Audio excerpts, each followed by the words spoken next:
देखिए मुझे इस बारे में कुछ पता नहीं है। मैं जी ठीक है, नहीं नहीं मैं अब आ गया हूं, मैं सब संभाल लूंगा। ओके। कर्जदार बार बार क्यों कॉल कर रहे हैं मुझे? इस कश्मीरा ने तो सब कुछ खराब कर रखा है। कोई बात नहीं, मैं सब कुछ संभाल लूंगी। और वैसे भी बिजनेस में थोड़ा बहुत तो ऊपर नीचे चलता रहता है ना जी। कश्मीरा,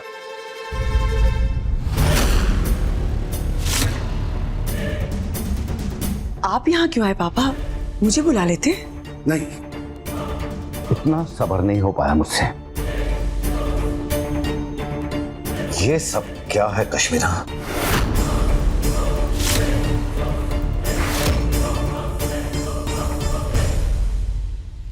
बिजनेस के बारे में बात ही नहीं हो पाई दीमा से। मुझे जानना ही होगा कि खून पसीने से बनाए हुए बिजनेस की हालत ऐसी कैसे होनी थी उन्होंने। चाहे जो हो जाए, आज मैं दीमा से बात करके रहूंगा। मेरे खून पसीने की मेहनत से खड़ा किया हुआ बिजनेस बर्बाद कर दिया तूने। मेरा ऑफिस, मेरा घर, सब कुछ गिरवी रख दिया। यहां तक कि कर्जदार मुझे पैसों के लिए बार बार परेशान कर रहे हैं। ऐसा क्या किया तुमने? क्या किया इतने पैसों का? मुझे मेरे एक एक पैसे का हिसाब दो। चौहान कंस्ट्रक्शंस अर्श से फर्श तक कैसे आया, इसका जवाब दो। जवाब चाहिए आपको?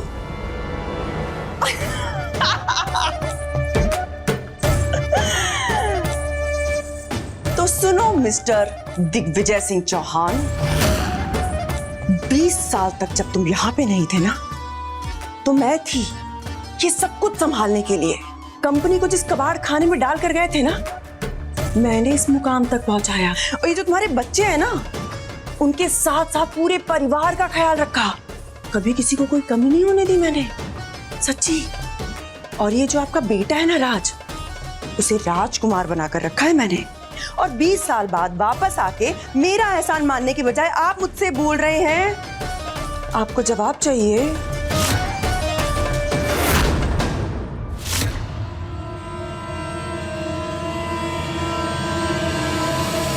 देखो कश्मीरा, मुझे और गुस्सा मत दिलाओ। मुझे मेरा सारा पैसा और बिजनेस वापस चाहिए, वैसे ही जैसे मैं छोड़ कर गया था। ना ना ना ना ना, वो तो आपको बिल्कुल भी वापस नहीं मिलेगा। क्योंकि जितनी मेहनत तुमने की है, उससे कहीं ज्यादा मैंने मेहनत की है इस बिजनेस को उस मुकाम तक पहुंचाने के लिए। सो कायदे से सब कुछ मेरा है। गलतफहमी है तुम्हारी, क्योंकि ये तुम भी जानती हो कि ये सब कुछ राज का था, उसका है और उसी का रहेगा। नहीं नहीं नहीं। हाँ! इस सारी कंपनी और प्रॉपर्टी का असली हकदार सिर्फ राज है। आपको पता है, आपको बहुत बड़ी गलतफहमी है। हाँ, ये सब कुछ मेरा है, इस पे किसी का कोई हक नहीं है। क्योंकि अगर ये मेरा नहीं हुआ तो सब कुछ बर्बाद कर दूंगी। पापा, तुम्हें और तुम्हारे उस बेटे राज को, राज मरेगा और सारी प्रॉपर्टी मेरी होगी। तो इसलिए ये थी कश्मीरा की कहानी की हैप्पी एंडिंग। क्योंकि उस राज का नामो निशान मैं बहुत जल्द मिटा दूंगी इस दुनिया से।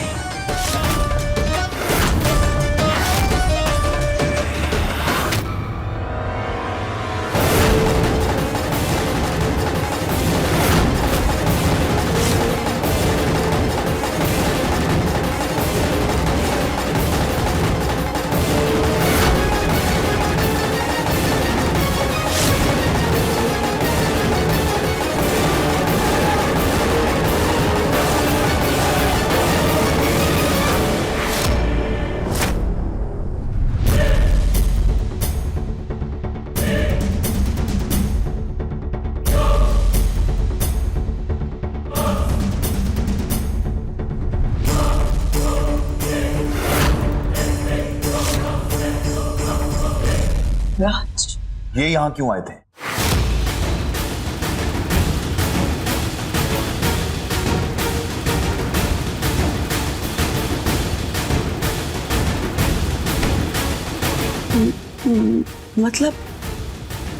मतलब तुमने कुछ सुना नहीं?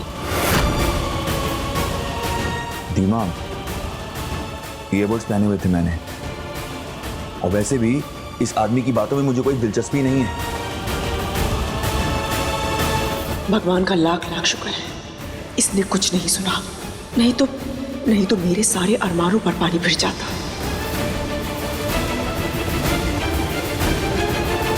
आप ठीक हैं?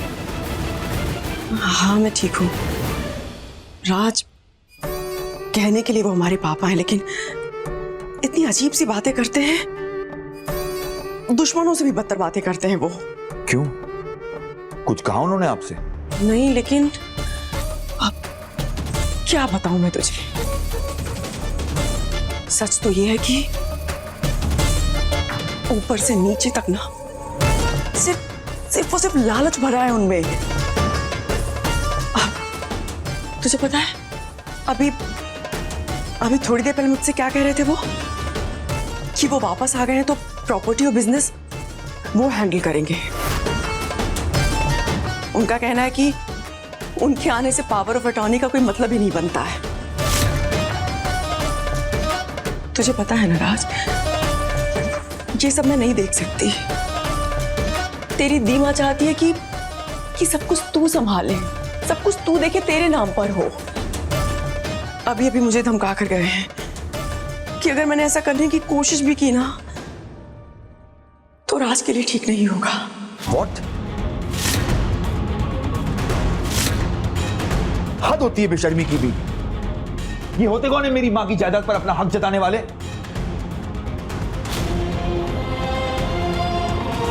आप याद रखिए दीमा, इस बिजनेस में उनका कोई हिस्सा नहीं है।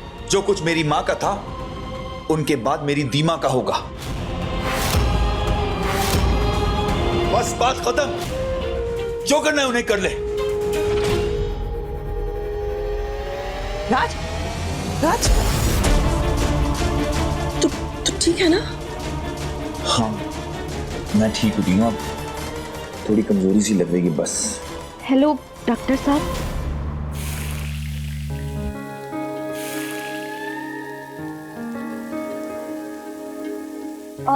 हेलो, वो हमें आपसे पूछना था कि अभी जहर का थोड़ा बहुत असर तो होगा, तो श्रुति दीदी के पति के लिए अभी के लिए खाने में हम क्या बना सकते हैं? हाँ 1 मिनट, हम लिख लेते हैं। हरी सब्जियों का सूप, तला भुना नहीं लेना है, मीठा भी कम से कम। हाँ खिचड़ी भी ठीक रहेगी। सही कह रहे हैं आप, खिचड़ी खानी है। जी आप फिक्र मत कीजिए, उनके लिए बनाएंगे तो हम भी खा लेंगे। जी धन्यवाद। अरे आज तुम खाना बना रहे हो?